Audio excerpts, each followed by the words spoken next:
societies and went into not so secret societies like the Fabian Society and the Pilgrim Society, and were leading up to the aftermath of World War II. And we have the excellent researcher Warhamster Brady with us today. How are you, Brady? I'm fantastic. Cheers. Thanks for having me again. Always a pleasure. All mine, all mine. So before we started the show, we were talking about the different concentric circles that all of these people gravitate in. And go ahead and share with the audience what you said.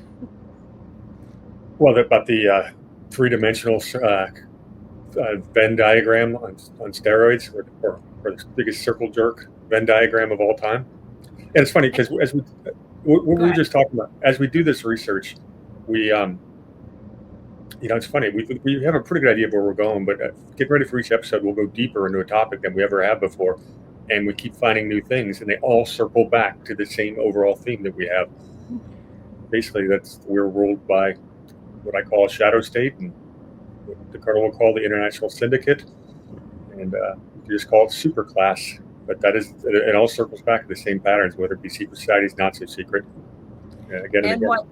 What Brady was sharing with me is people in his Rumble channel had asked him why I'm laughing when we present some of these new tidbits that we find in the research that we're doing for a specific segment that kind of augments the research that we've already done. Yeah, we're not laughing. What was your response? We're laughing because if you don't, you'd have to cry sometimes. Yeah, I mean, to Warhamster's point before, both him and I, in doing this research, have kind of the outside mold, what I refer to as the skeleton, and that the years that we've spent doing this have put all of the pieces of anatomically correct pieces of the body together, so we know what it looks like, we know what the outline is. But every time we find a new molecule or organ in our research and get to put it on the actual body, it is exhilarating, because it's an affirmation of the concept that we created as a result of this research. And for me, I've always used the analogy of the skeleton. In all of my previous education, I knew that there was a skeleton there. I didn't know anything else about the skeleton. And when I found Gladio, that kind of, for me, militarily, was the heart of the operation, realizing it's just the paramilitary piece. It's not the economic or the para-political piece of this international syndicate. And the expansion of it from just being a paramilitary operation, as I started doing independent research back to the Fabian Society and the Pilgrim Society, it kind of just was affirming to me that the concept that I had generated around the paramilitary piece of it was in fact true. And of course, you can't look at the paramilitary piece of it without taking the economic and political piece of it, because the same founders of the paramilitary piece, the Wild Bill Donovans, the Alan Dulleses, they actually tie directly to the paramilitary or para-economic and political piece of this by sponsoring presidential candidates, funding the schools of economic that produces these economics. And that's what took me back to the Fabians, Milner, and all of those. And so we just want you guys to understand it's a big picture, and the chuckling or laughing, as far as I'm concerned, is just confirmation that what we sketched together is in fact true. Yeah, when you start with a thesis, you want to test your thesis over and over and over again. And every single time we hit on a new point where it comes back to the major thesis, it's a it's not a revelation, but it's just justification that we've always been on the right track. And it's interesting because I started my thesis from the economic side. I started following I started following the money because I recognized something wasn't right on Wall Street. And I started sniffing down that, and that ended up in the same spot as you, or pretty darn close. So that's what's so amazing about this is because you're a banker, a reformed banker, a reformed Wall Street banker, and I spent my whole life in the military, and that's what I think is so fascinating about this. Brady did all of his research initially focused on that. I did mine focused on the military piece of this. And when you overlay them, they match identically. And that, when we first met, it was like manna from heaven because although I minored in economics, so obviously I have an MBA, I understand all of that piece of the pie. It just was, I didn't have any experience in it. And so Brady was able to kind of enlarge my field of research and operation, if you will, to bring in all of those pieces, because obviously the Gladio piece of it involves banking, the BCCI, Nugent Hand, Castle Bank, all of that stuff. And so I find all of this fascinating, and I'm not laughing because I think it's funny. I think it's satanically evil. You have to keep your sense of humor, or as Brady said, you'd be a little bowl of jelly at the end of this research. Or a basket case. Let's address a couple things in chat before we jump in. First of all, guys, I apologize for missing last Friday. Something came up I just could not control whatsoever, and I hate missing these shows. I look forward to this every week, just hanging out with all of you and the Colonel. So my apologies for the last-minute cancellation. I try not to let that happen too often, but life occasionally gets in the way. And I think someone else was asking, what are we going to be fucking up today? Today's topic is we're going to go into Woodrow Wilson's 14-point speech, which is very important. Then we're going to get into the Armistice of 1918 and why each of the sides wanted to end the war when they did. And that's going to take us right up there to the very eve of the Treaty of Versailles, which we'll jump into next week. But I thought we'd get Treaty of Versailles this week, but there's too much we need to do before we get there. And if we rush Treaty of Versailles, you're going to miss out on a lot of backstory on some of our favorite pilgrims. So we're going to take our time. And on that note, let us talk. Oops, my notes go. Yeah, if I click the red button. All right, Woodrow Wilson gave a speech called the 14-point speech. It basically outlined his plan for peace, but there's a little bit of background to that I wanted to get into. So remember, when the European War broke out in 1914, the U.S. had vowed to remain neutral. Now, Colonel, I ask you, did we really stay neutral? I mean, you look at J.P. Morgan's financing all the Lend-Lease stuff to Europe, with the European bank, with English banks, French banks running out of money. We were financially supporting one side, not the other. And I asked this question because I think it's important because, well, are we really not at war with Russia, even though we're completely financing Ukraine? So to me, I think we're crossing a line when we start doing that. And I think it's a slippery slope. Any thoughts? No, I agree completely. If you're going to be neutral, be neutral. If you're going to be in a war, go to war. This is a 1 foot in, 1 foot out, doesn't it? And it just drags things out. And we've got a whole century of examples of why that's not such a good idea. Is that fair? Well, and to add to that neutrality thing, what has happened to every country that truly wanted to be neutral? They got attacked and their government overthrown. So it's almost like it's impossible to be neutral. But go ahead. Well, one exception to that, of course, has always been Switzerland. And there's a reason for that. That's because all the people fighting their elites have to keep their money safe someplace. So they let Switzerland be that place. Yeah, and I would argue that Switzerland was not neutral at all. Switzerland, from a strategic standpoint, I understand from a military standpoint, but from a strategic standpoint, Switzerland facilitated all of it with the post-World War I, with the Bank of International Settlement going into World War II. There was a lot of things. And even during World War I and World War II, they became the hotbed of everything, espionage, everything. And so, That's why Alan Dulles spent most of World War II in Switzerland working correct. Yeah, but we'll get to that a little later. Yeah. Although we both covered it many times in the past, but let's go into today.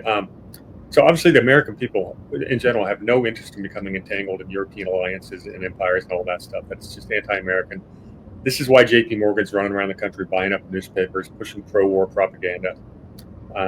He's just worried about his loans being repaid because he's lent so much money to Europe. And it's important to remember that this is the first real industrial war. All the sides going in thought this would be a very quick altercation, and now it's stretching into years. And that brings us to the election of 1916. America is still not in the war.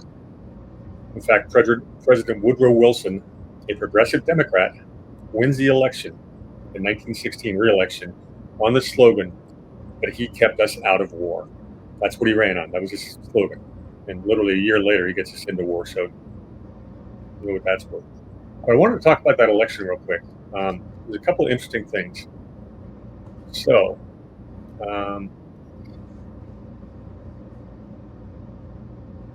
this is a little bit of digression, but this is such an interesting guy, it's worth taking a little turn. So let me share my screen. Right there. So the guy he ran against was a Republican named Charles Evans Hughes. You've all probably heard the name before. Hughes probably should have won that election, but it was the staying out of war slogan that got Wilson over the top. This is the very end of the progressive era, and progressive policies are getting very unpopular with American people. But Wilson still gets 277 electoral votes versus 254, which is about 49% of the popular vote versus 46. So it's a very close election, one of the closest ever. But Hughes is interesting. He was born in 1862, lived till 1948, born in Glen Falls, New York, to a Welsh immigrant preacher. He is a brilliant student, very young and precocious, graduated with honors everywhere he went, from Brown University and then Columbia Law. So, yeah, little chuckle there. He went to work initially for a Wall Street firm we've mentioned named Carter, Hughes, and Cravath. He gets appointed to be the lead investigator in New York State to expose corrupt utilities, and they were corrupt, and he did expose them. Did so well there, they put him on something called the Armstrong Insurance Commission, where he's counsel, and he uncovers payments made to journalists, lobbyists, and legislators by the insurance companies for good publicity and better bills. The Republican leaders then realized this guy's doing too much damage to some of our donors, so we need to get you off the commission. So they nominated him to be the New York Republican mayor candidate of New York City, and he refused. The result was insurance companies ended up being barred from owning stock, underwriting securities, or engaging in other banking practices, something that is true to this day, and Charles Evans Hughes did it. This matters, because if you look at almost any skyline in America, the vast majority of it, any major city, is owned by insurance companies. They have to take their premiums and invest in very stable long-term assets. That's how they can make their actuarial assumptions. If they were involved in banking, or bankers were involved in insurance, you would have financial megaliths so powerful that it would be a lot even worse than it is today. And notice who the insurance companies were funding, because that's going to be replicated with the CIA later, right?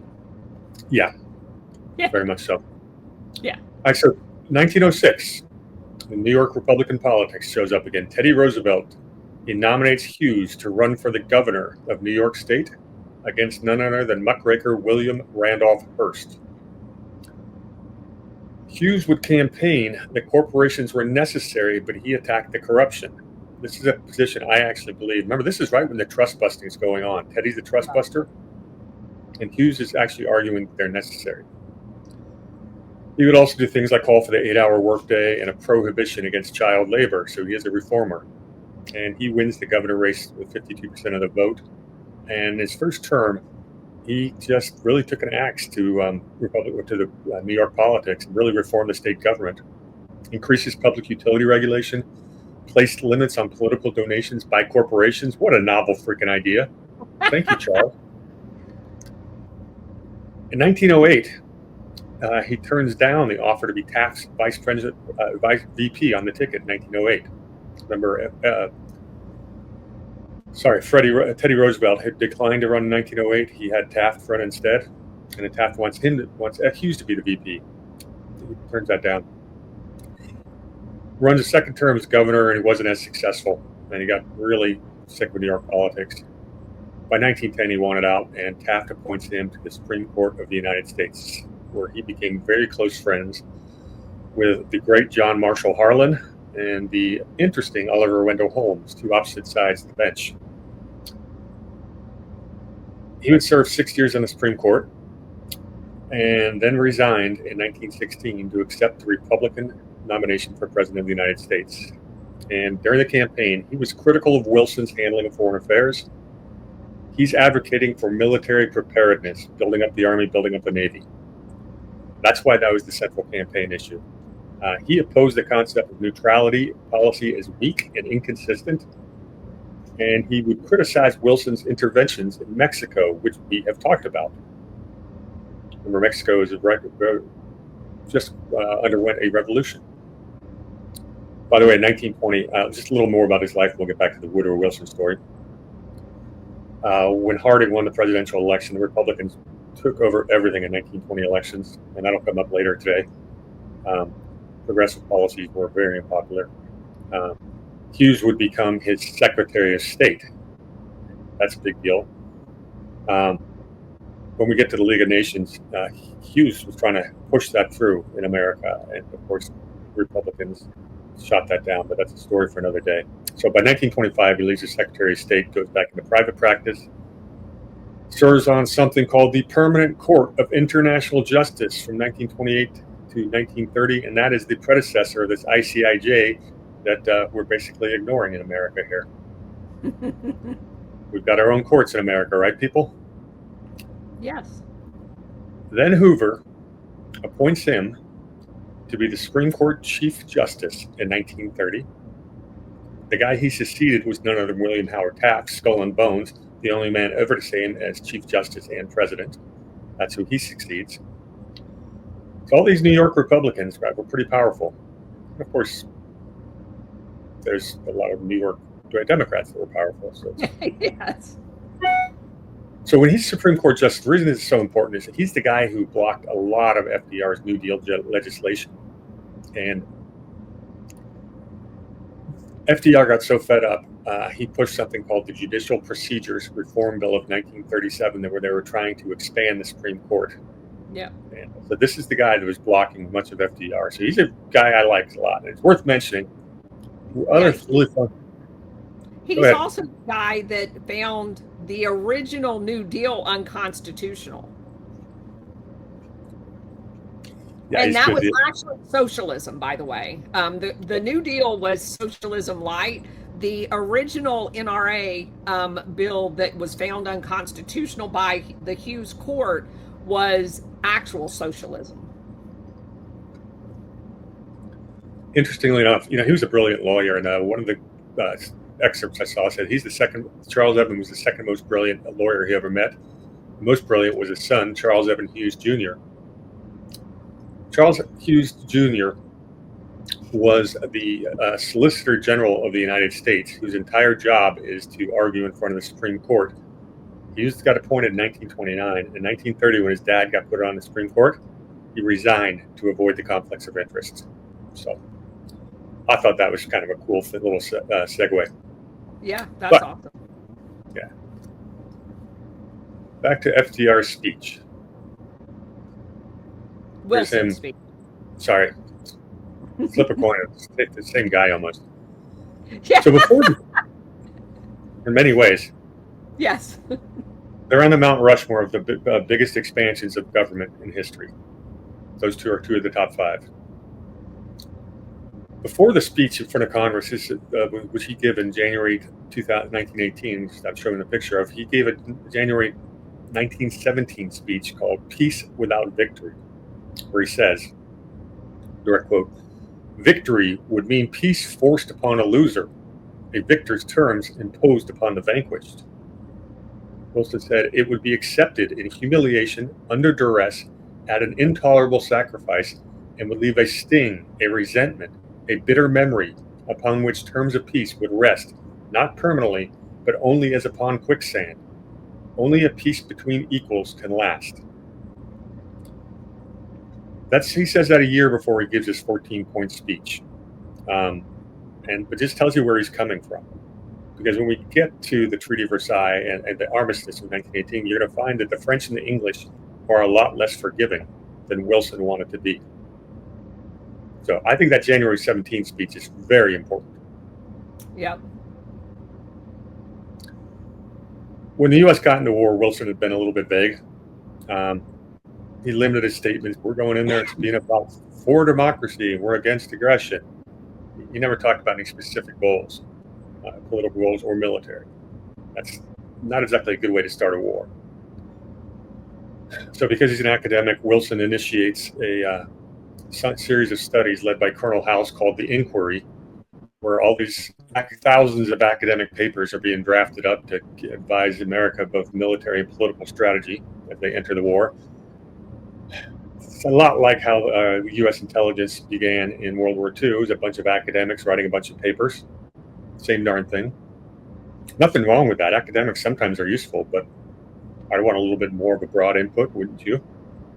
Well, let me just say my research into the Inquiry, they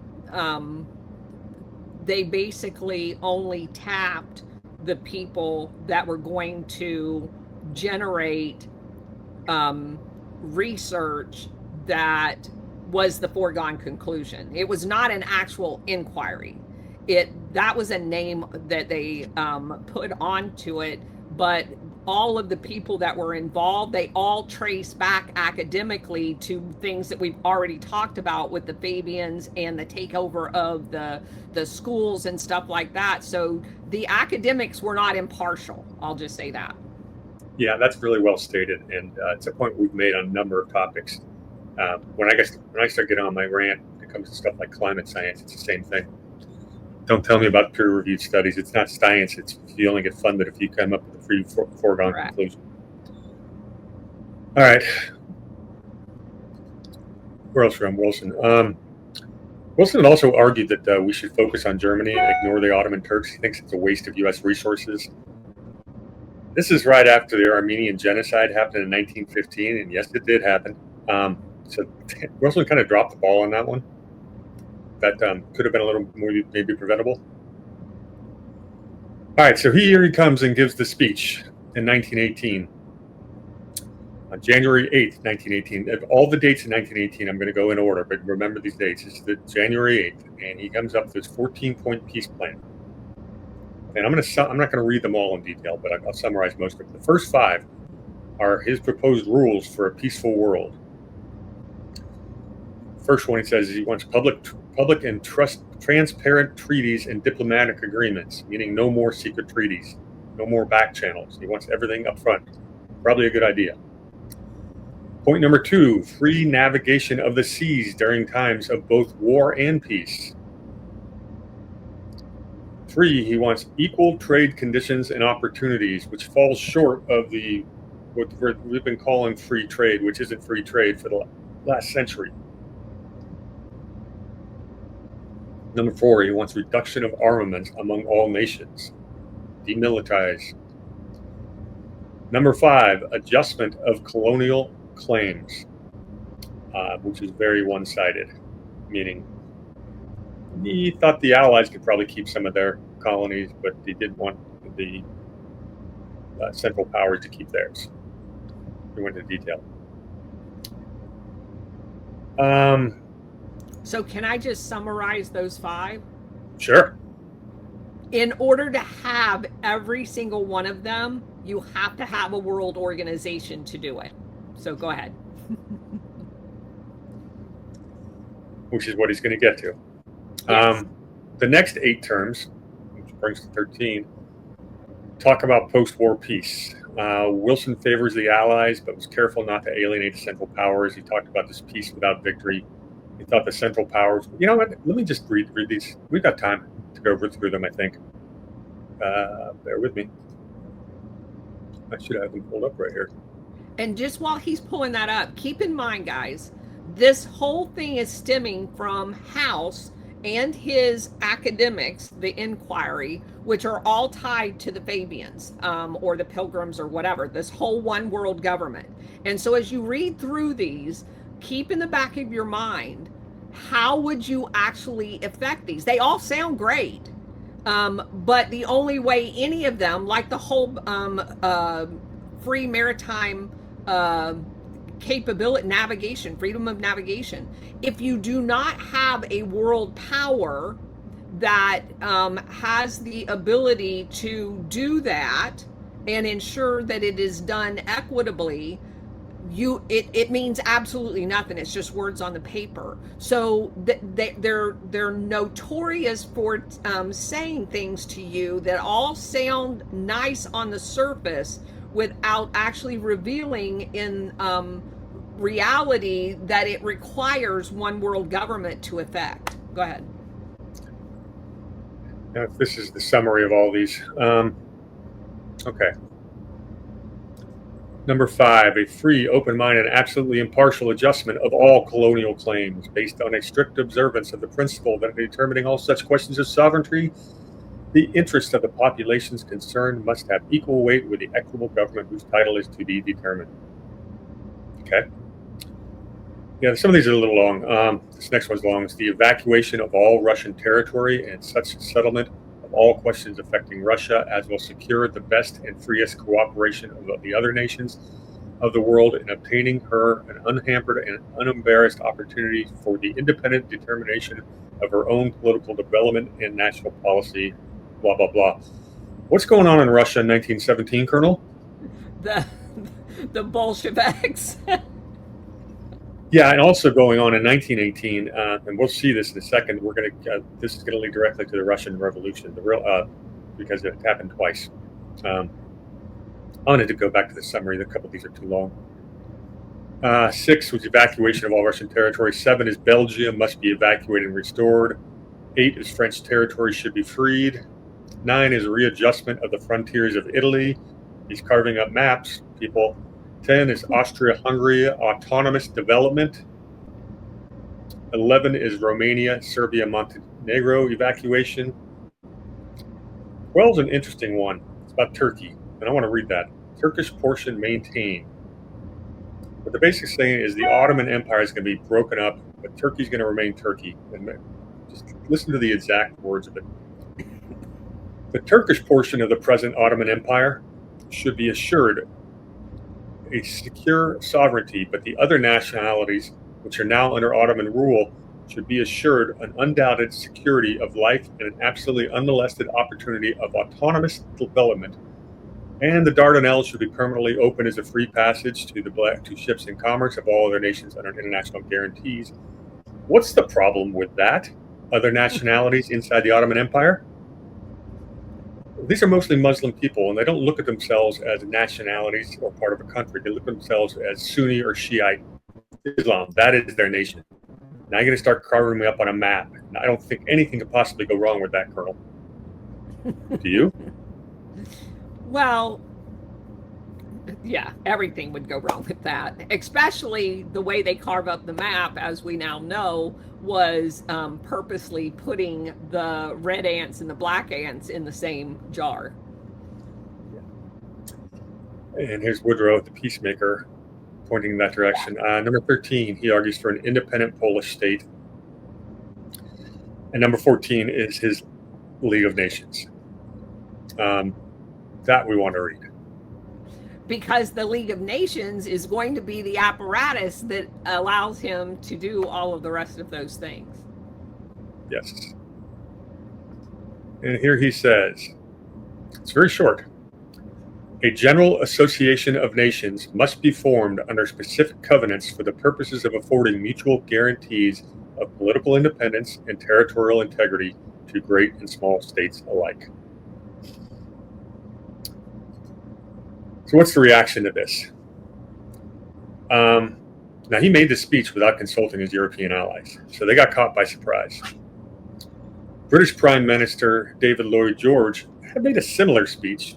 I don't necessarily had the League of Nations in there, but Britain publicly welcomed the speech to maintain the appearance of unity. Privately, behind the scenes, ranged from skepticism to outright rejection of specific points. So let's just say this wasn't, they said, oh, what a great speech. We agree. Yeah, we'll see what happens. My favorite reaction was France's Prime Minister Clemenceau, because he said, 14 points? The good Lord only had 10.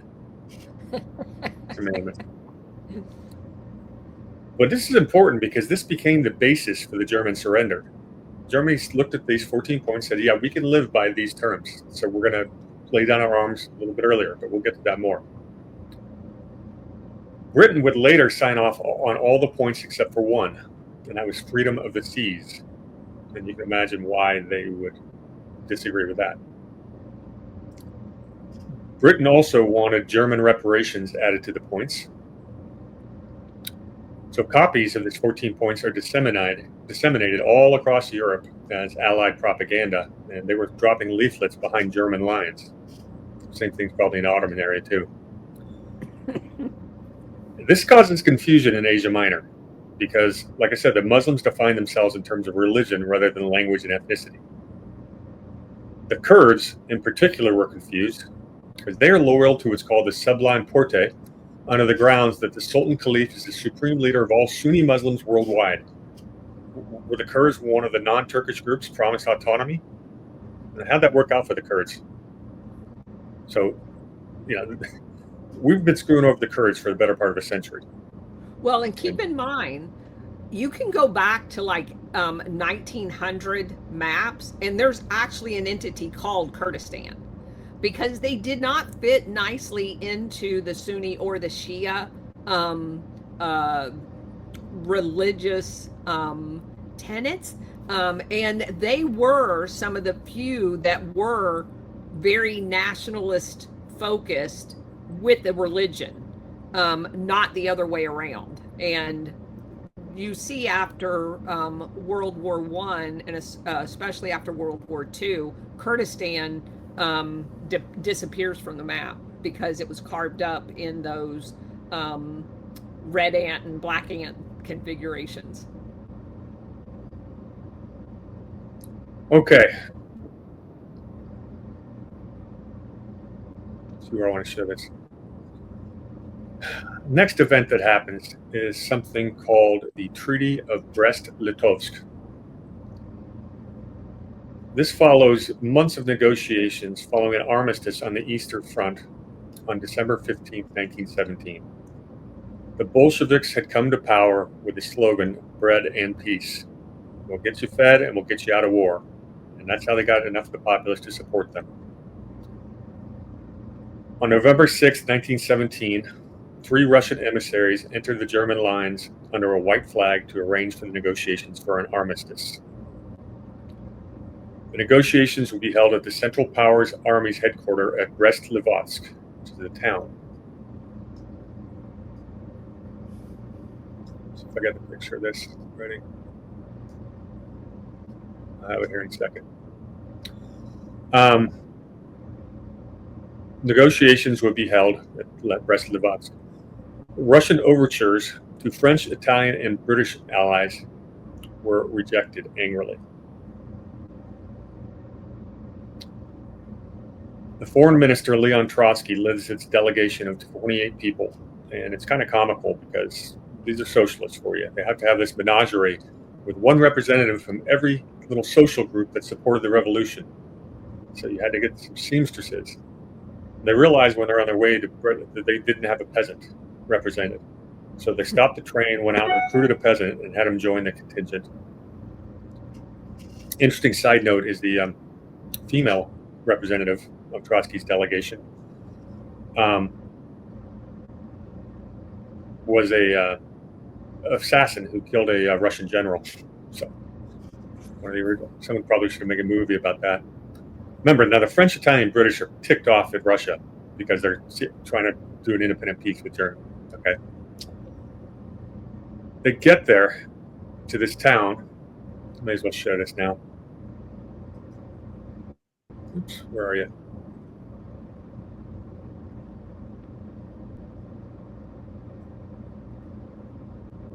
There you go.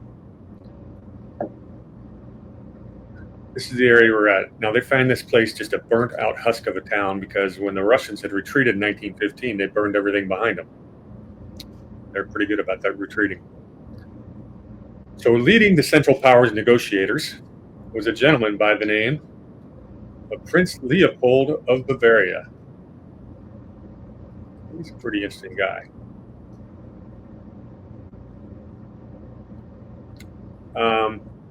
He was the commander of German and Austro-Hungarian forces on the Eastern Front. He had fought in the Austro-Prussian War in 1866 and the Franco-Prussian War in 1870. 1970, not that old. Which tells you he had to have been about 20 years old when he fought in those wars. And here we are 50 years later. And he's leading, he's there, he's basically been a soldier the whole time. So he was actually a bit of a badass. His chief negotiator is a guy by the name of General Max Hoffman. Negotiations stalled. They're just trying to negotiate they've got a ceasefire, but they're trying to negotiate for an armistice. The negotiations stall. On February 17th, Hoffman tells the Russians, look, I'm going to renew hostilities tomorrow on February 18th, and we're back at war. And the Russians give way, and they sign the armistice.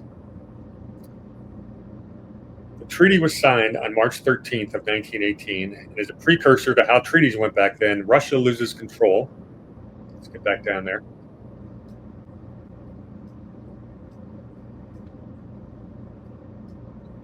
Navigate better.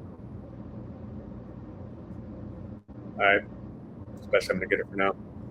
Russia would lose control of Ukraine, Poland, Belarus, Lithuania, Latvia, Estonia, the Caucasian provinces of Kars and Batum, and they all became buffer states. Later on, Germany would leave some of their lesser troops in that area, which kind of hurt them on the Western Front. But at least they could divert all their attention to fighting in the West. That amount of empire that Russia lost with that treaty lost them 34% of their, this is the Russian Empire previous to the war, 34% of their population they lost, 54% of their industrial land, 89% of their coal fields, and 26% of their railroads. I think there's a reason that the Soviet Union eventually expanded. Yes. They wanted their stuff back.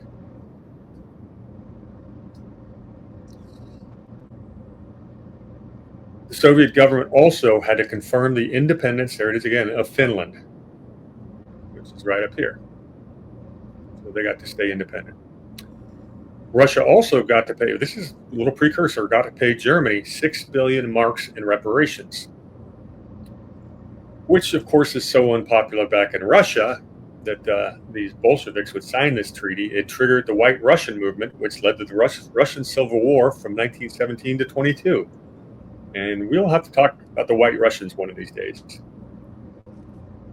Yes, because the White Russians play a role in the World War II. They played a role in the post-World War II. De Morgenschild is a White Russian. There's so much history on the White Russian front. Yep. And they would fight pretty successfully until 1922, until, of course, we stopped supporting them. Yeah, because we were definitely supporting them. So, yeah. By the way, this treaty... But while at the same time, we were also supporting the Bolsheviks. Economically, for sure. All wars are banker wars. Yep. Great when you can profit from both sides. Interesting side note, this treaty would actually get nullified when the Germans signed their armistice with the Allies, because the Allies said it's part of the terms. So why the Russians didn't have to honor this. So this brings us to something called Operation Michael. This is a German spring offensive in 1918, just a few months later. So let me get over to that. And the two real military leaders are Field Marshal Paul von Hindenburg and General Erich Ludendorff, the two ranking German military commanders. They were supremely confident that this offensive would win the war. Kaiser Wilhelm was always afraid of the two because they held too much power. And side note, Hindenburg later on would go on to become the president of Germany from 1925 to 1934. What happened in 1934 in Germany, Colonel? Can you remind me? Oh, isn't that where Hitler made his appearance? That's where he became chancellor. Second appearance, by the way. But, yeah, true. We'll get into the 20s and 30s with Hitler. That's coming soon. But for the record, Germany's not a military dictatorship. But these two had a lot of power, including veto power over foreign policy.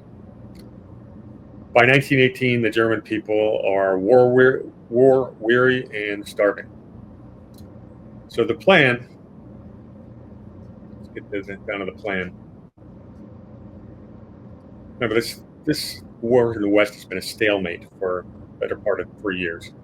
Very difficult to advance against these modern industrial munitions, etc. So everyone's digging trenches. Yeah, trench warfare. Yeah, and it is a meat grinder. I mean, it is disgusting what we put these human beings through. And the gas attacks, chemical warfare, 18-year-old boys. Yeah.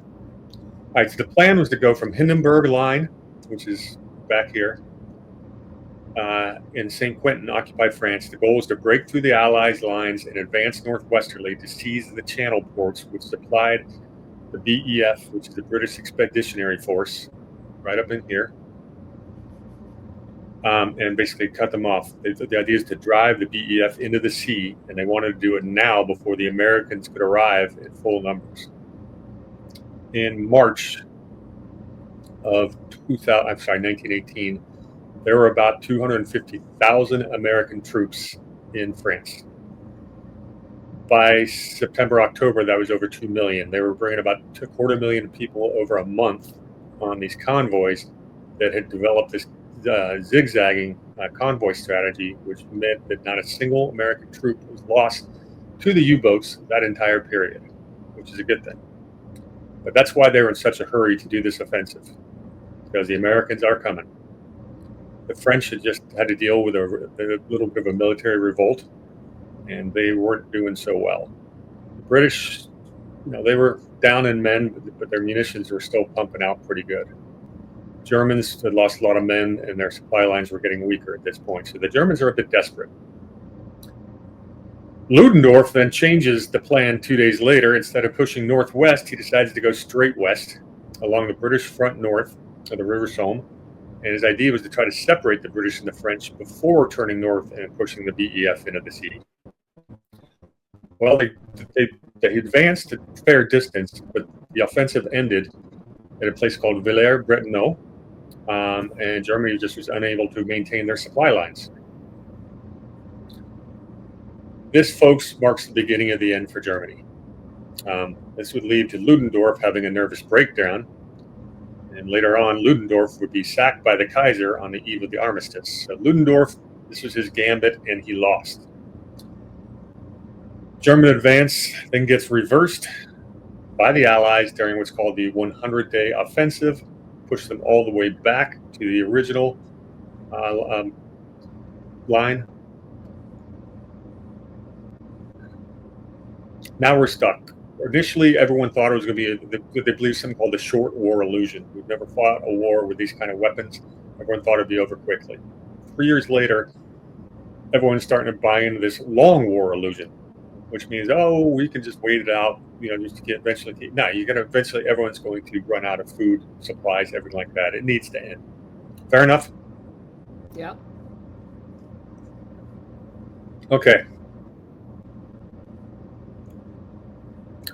Why did the war not end earlier? It's an important question. with all this crap going on.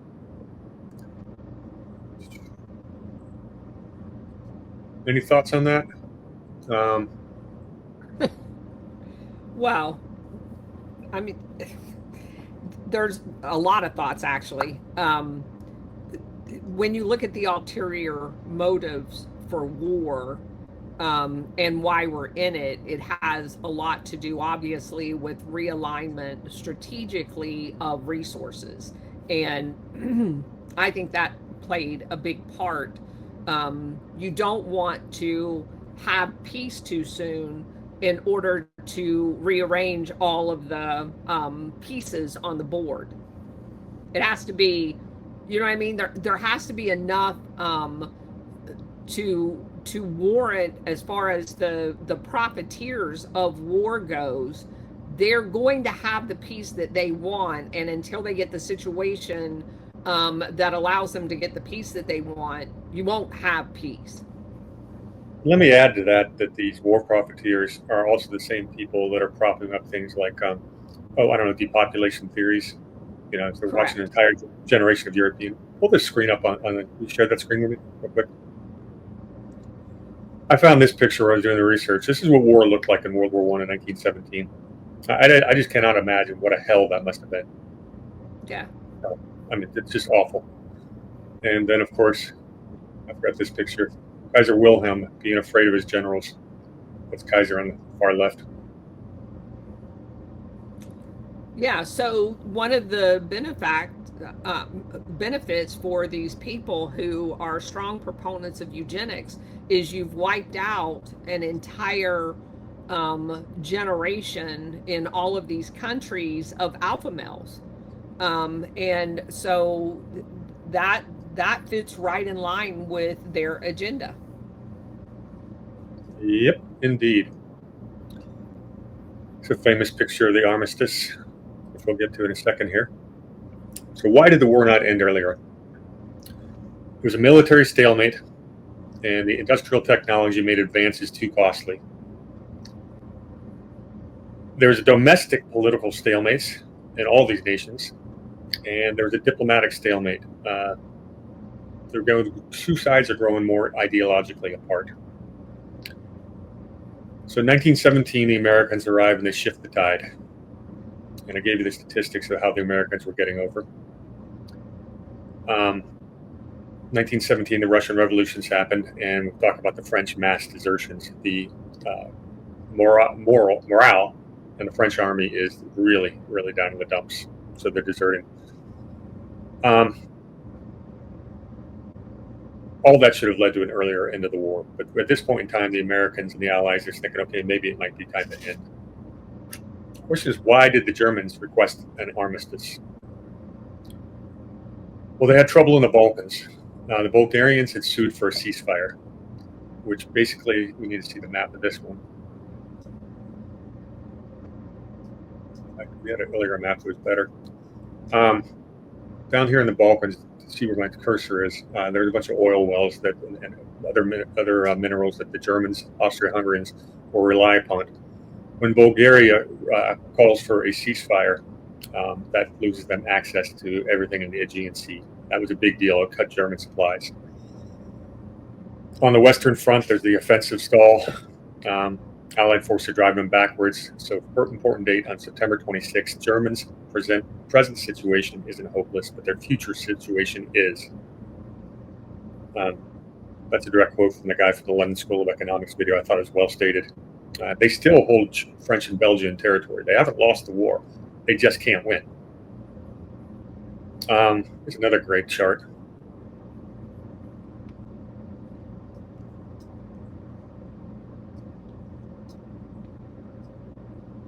This is the chart of German surrenders. And you can see leading up into the Armistice, a lot more Germans are surrendering than had been before. And then on September 29th, the Allies were able to breach the Hindenburg Line. Their defensive line did not hold. Condition of the German army is deteriorated, and the higher-ups, Hindenburg especially, are now concerned that they're going to need the army to suppress a revolution back home. which is something they did indeed have. We're going to see revolutions breaking out all across Europe. A lot of these are Marxist revolutions, and that is all of these people's biggest fear. Is that violent revolution that kills everyone in sight. Everyone's known about how the angry left could be ever since the French Revolution. So the Germans, go ahead. So just to put that in perspective, keep in mind in our earlier show where Hamster was showing how all of these royal families were interrelated. And his point earlier in the show was the royal family in Russia was destroyed. And so their real fear is exactly what he's talking about. They're fighting for their very existence against this tidal wave that started in Russia. They want that contained. So go ahead. Yeah, on the corporate side of things, that they don't care if it's whether they're living under a royal decree, whether it's what kind of authoritarian it is. They want to control the means of production. Correct. They do not want to give that up, and that's what the Marxists want, and that's the huge difference there. They could live with the Fabians, because a lot of them were Fabians, because that means it'd still be a public-private type of thing. It's still socialism. When you go to full communism, that's what they were afraid of. When we talk about the Marxist revolutions, that is a different animal. That the powers that be, they don't think they can control that animal unless they're the ones orchestrating it, which we've seen how often, the dog bites the hand that feeds it. We've seen that quite often. All right. So conditions on the home front. Back in Germany, there's a food shortage. The naval blockades is on. England's been keeping any food from coming in. So the German High Command chooses to get out now. On October 29th, 1918, there was something in Germany called the Sailors' Revolt. This would spread across Germany and lead to a potential German revolution. This leads to a proclamation of a republic on November 9th, and Kaiser William II would advocate on that day. Shortly thereafter, he would flee and live the rest of his life in the Netherlands. So they form a new government while they're still at war, and it's kind of like a revolution from above instead of below. The military, that's really what they did. But to run the day-to-day stuff back home, they had a bunch of socialist-dominated. It's called the Council of People's Deputies. It's backed up by workers and soldier councils who controlled most cities. So very socialist. On September 9th, Chancellor Max von Baden hands office over to Friedrich Ebert, who is a social democrat. This is done specifically to curry favor with Woodrow Wilson, who the Germans wanted to negotiate with rather than the British or the French. And now they've got, well, look, the Kaiser's gone, the old government's gone, maybe you'll give us better terms. See how that works out. Interesting. Why did all the Allies want an armistice at this point in time? And one of the major reasons is they feared each other. They did not trust each other. So Germany first approached Woodrow Wilson. And Wilson wants out now because the anti-war sentiment in America is growing fast. We got an election coming up in 1920, and the U.S. polls are really showing it shifting Republican, which was a Republican landslide in 1920 as the progressive era came to a crashing end, but the damage had been done. The government had gone too big, and we built up a ton of debt, which we'll never pay off because they gave us the Federal Reserve, the 16th and 17th Amendments, and a lot bigger government. Thanks, guys. Appreciate that. So Wilson wants this war over. He realizes it's not good. You can't you can't win an election on staying out of the war and then go to war. Sound familiar? Iran? Trump? Yeah, sore subject, huh?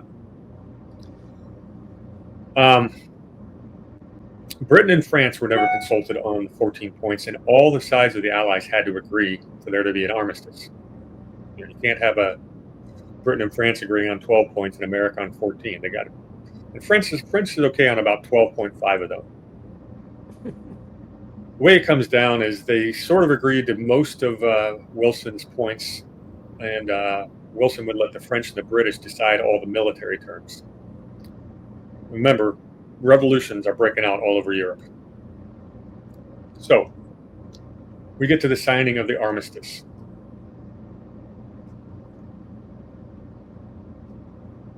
Let's get Ferdinand Foch in there. I love that name. Ferdinand Foch.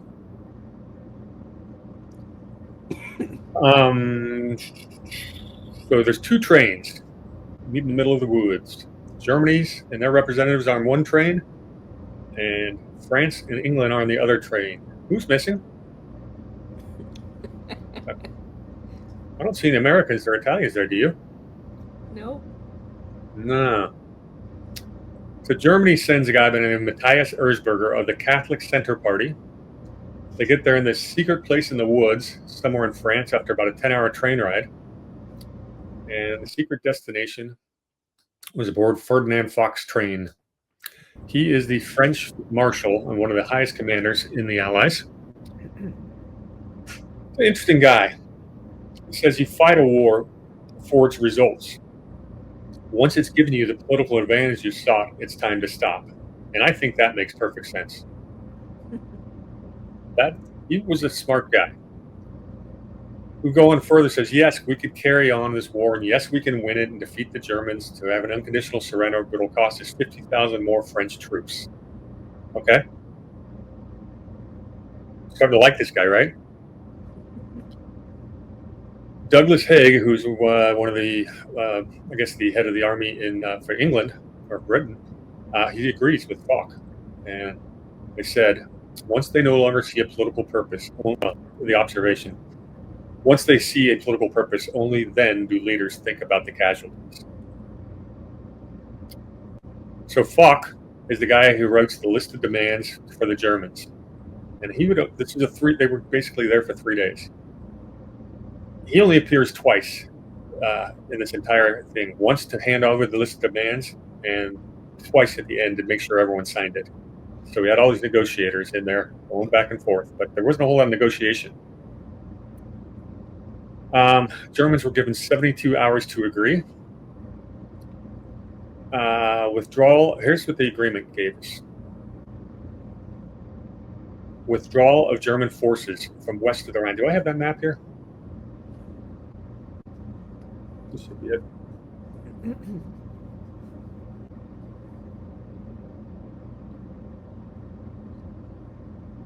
Here's the agreement. Withdrawal of German forces west of the Rhine.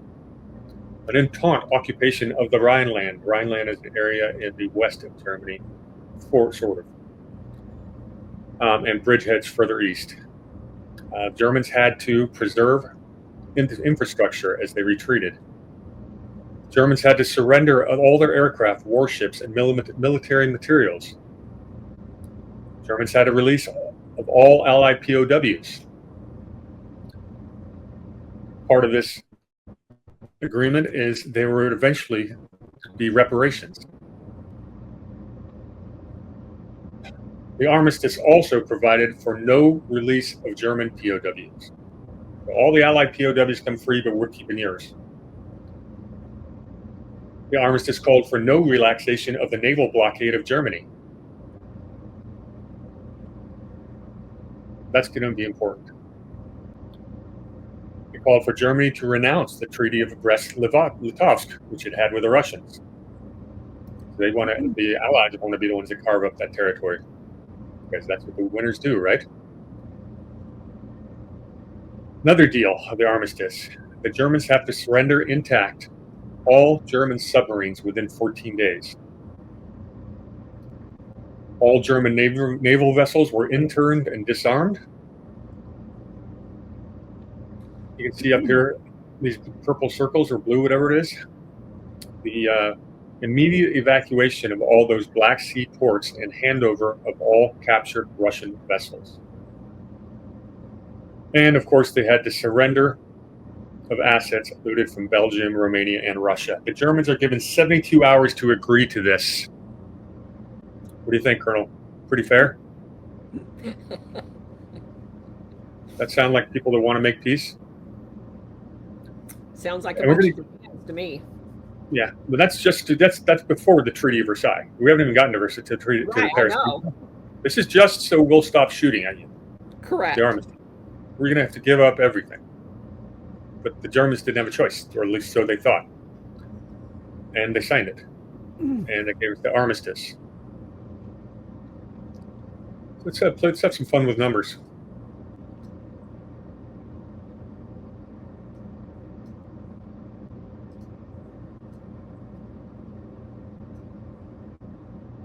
Okay, up in the top are the Allies, and the bottom are the Central Powers. Look at how many people died. Oh, about 9 million. Well, total casualties. That's killed, dead, wounded, plus prisoners missing. That's amazing. Russia has 2.5 million prisoners are missing in action, never recorded. These are rough figures because we didn't get complete information from Russia or the Ottomans for the most part, and probably not much out of Bulgaria. But these are pretty good numbers. All told, 22 million casualties for the Allies and 16 million for the Central Powers. Interestingly, Germany went to war with 11 million soldiers. Russia had 12 million, France, British. They had a much smaller force, 42 million versus 22 million mobilized. And the best part about this chart is you only see 126,000 Americans killed. But there's no doubt that both the French, the British, and Americans all are given credit for winning the war. Because the French held on as long as they could. British fought well, but until the American reinforcements got there, this thing was going to stay in a quagmire for years to come. The Americans turned the tide and saved a lot of lives, so that's the good part of that. But these are just numbers, and I start thinking about the human beings that went to this war that we talked about that didn't have to start in the first place. Correct. That was put in the planning as far back as 1902, as we've been talking about for the last month or two. And these are just numbers in a ledger. And I'm thinking about all the human beings whose lives got needlessly, absolutely thrown away by the bastards who thought, this European disease of fighting wars for territory and resources and profits. It's a sick disease, and it never should have caught. Yeah, and it never should have been allowed to catch in America. And we somehow let it happen. I don't know. That's well, terrible. I wouldn't say that we somehow allowed it to happen because we were tricked into all of this. Our government manipulated the American people. Yeah. Indeed. And our government has been doing it ever since. 100%, because they were allowed to get away with it at the beginning. Under the guise of spreading democracy, which Woodrow Wilson said to get us into that war. Yes. But, it goes back further. In our diplomacy, as we start next week, we're going to start talking about the incestuous relationships of our secretaries of state throughout time, and that's who controls our diplomacy. Well, Secretary of State and the CIA are different wings of the same bird. We just didn't have intelligence way back when, but it's still the same people working for the multinational corporations for their interests. And now we've talked about the Pilgrim Society, how it's become an Anglo-American type of empire they're trying to set up as we get infiltrated by everything from the Fabians to the Pilgrims. And we see who walks in the corridors of power in America. And they're also the descendants of our blue blood families, our Ivy League schools, our secret societies. And they lie to us. They tell us we have an open society and we're a democracy and all that. And that's the whole thing. And they'll get us into more wars and see more American lives added to that casualty list. And it's got to stop. It needs to freaking stop. I agree. That's why we're doing this. The more people know it, maybe we can get there. What do you think? Did the war end too soon? What would the world look like if it hadn't happened when it did? If it had ended sooner or maybe gone later? Actually, full German defeat. And I ask that with hindsight being 2020. And a lot of historians will tell you that the Treaty of Versailles, which we're going to go over next week, led to the rise of Hitler. And that argument can certainly be made. But what if the Treaty of Versailles was different because the terms of the ending of the war were different? would the world be a totally different place? Would we have ever had World War II? And that's something that a lot of historians argue. And I think the argument you and I would make is that, yeah, they would have found an excuse. That it wasn't about the reasons. World War II was not fought for the reasons that were stated. Hitler didn't rise specifically because of the reasons that were stated. And we're going to get into the rise of Hitler pretty soon. And, yeah. But the history has told us. Yeah. When you've made war a profit center, you're going to have war. And the precept for the next one is set at the end of the last one. Yeah.